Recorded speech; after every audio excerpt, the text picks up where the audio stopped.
এ যেন এক অনন্ত বিস্তার। গাইবান্ধার হৃদয়ে ব্রহ্মপুত্রের নদীর বুকে দাঁড়িয়ে আছে এক ইতিহাস, এক জীবনধারা, ফুলছড়ি ঘাট। শত বছরের যাতায়াত, বাণিজ্য আর মানুষের হাসি কান্না সব মিলে ফুলছড়ি ঘাট আজও বয়ে চলেছে আপন মহিমায়। ফুলছড়ি ঘাট মানেই শুধু যাতায়াত নয়, এখানকার আসল সৌন্দর্য হলো ব্রহ্মপুত্রের নদীর সৌন্দর্য।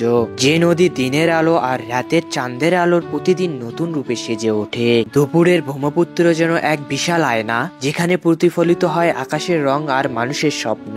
তো চলুন দেখে আসি ফুলছড়ি ঘাটের জীবন কাহিনী। আসসালামু আলাইকুম, আমি আবির। আজকে আমরা কথা বলবো গাইবান্ধার প্রাণকেন্দ্রে ব্রহ্মপুত্রের নদীর তীরে গড়ে ওঠা ঐতিহাসিক ফুলছড়ি ঘাট নিয়ে। আজকে এই ঘাটের সকল সৌন্দর্য ও ইতিহাস তুলে ধরবো আপনাদের মাঝে। তো চলুন ভিডিওটি শুরু করা যাক। ফুলছড়ি ঘাট শুধু একটি যাতায়াতের মাধ্যম নয়, বরং শত শত বছর ধরে এটি ছিল মানুষ, সংস্কৃতি আর বাণিজ্যের এক মিলন মেলা। এক সময় এই ঘাট ছিল গ্রামীণ অর্থনৈতিক প্রাণকেন্দ্র। নদীপথে চলতো গাইবান্ধার বাণিজ্য, মানুষের যোগাযোগ, এমনকি সংস্কৃতির আদান প্রদান। ফুলছড়ি ঘাটের ইতিহাস সরাসরি জড়িত ব্রহ্মপুত্রের নদীর গতিপথ আর মানুষের জীবনযাত্রার সাথে। বহু শতাব্দী আগে থেকে উত্তরবঙ্গ ও ময়মনসিংহ অঞ্চলের মধ্যে যোগাযোগের প্রধান মাধ্যম ছিল এই নদীপথ। তখন সড়ক পথ ছিল না বললেই চলে, তাই কৃষিপণ্য, মশলা, পাট, মাছ সবকিছুই পরিবহন হতো নদীপথে। গাইবান্ধা থেকে শুরু করে জামালপুর, সিরাজগঞ্জ, এমনকি ঢাকা পর্যন্ত নৌযান চলাচল করত এই ঘাট দিয়ে। ফুলছড়ি ঘাট ছিল ব্যবসায়ীদের জন্য এক গুরুত্বপূর্ণ কেন্দ্র।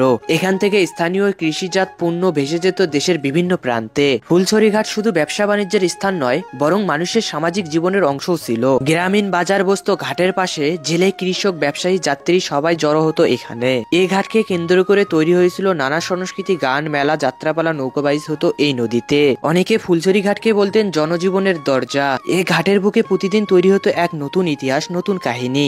নদীর ঢেউয়ের সাথে মিলেমিশে মানুষের জীবনও চলতো এগিয়ে। ফুলছড়ি ঘাটের ইতিহাস শুধু সমৃদ্ধি নয়, দুঃখ কষ্টের ইতিহাসও। ব্রহ্মপুত্রের ভাঙ্গনে অনেকবার পরিবর্তন হয়েছে নদীর গতিপথ। অসংখ্য মানুষের ঘরবাড়ি নদী ভাঙ্গনে চলে গেছে। প্রতি বর্ষায় মানুষ আতঙ্কে থাকতো নদী ভাঙ্গন যেন কাকে নিয়ে চলে যায়। তবুও মানুষ নদীর সাথে লড়াই করে টিকে থেকেছে। ভাঙ্গন নিয়েও ফুলছড়ি ঘাট দাঁড়িয়ে আছে আজও। এ যেন জীবনের প্রতীক, বারবার ভাঙ্গে বারবার গড়ে ওঠে। স্বাধীনতার পরও ফুলছড়ি ঘাট ছিল গাইবান্ধার অন্যতম যাতায়াতের স্থান। এখন সড়ক ও সেতু উন্নয়ন হলেও ফুলছড়ি ঘাট এখনো মানুষ ও পণ্য পরিবহনের জন্য গুরুত্বপূর্ণ। আজও অনেক মানুষ প্রতিদিন এই ঘাট ব্যবহার করে কর্মস্থল বা ব্যবসার জন্য। এর পাশাপাশি ঘাটটি এখন একটি দর্শনীয় স্থান। অনেকেই প্রকৃতির সৌন্দর্য উপভোগ করতে এখানে আসে।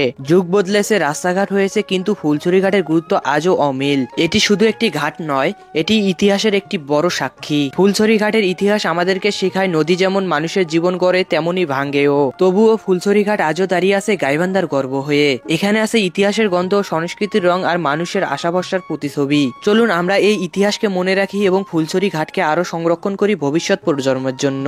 আর গাইস, এই ছিল আজকে ফুলছড়ি ঘাটের ইতিহাস নিয়ে ভিডিও। পরবর্তী কোন জায়গার ভিডিও দেখতে চান বা কোথা থেকে আমার ভিডিওটা দেখতেছেন কমেন্টে জানাবেন। আর গাইস, আমাদের পেজে যদি আপনি নতুন হয়ে থাকেন বা ইউটিউব চ্যানেলে যদি নতুন হয়ে থাকেন, অবশ্যই আমাদের চ্যানেলটি সাবস্ক্রাইব করে দিবেন এবং পেজটি ফলো করে দিবেন। দেখা হচ্ছে পরবর্তী কোনো নতুন এক ভিডিও নিয়ে। সে পর্যন্ত ভালো থাকুন, সুস্থ থাকুন। আল্লাহ হাফেজ।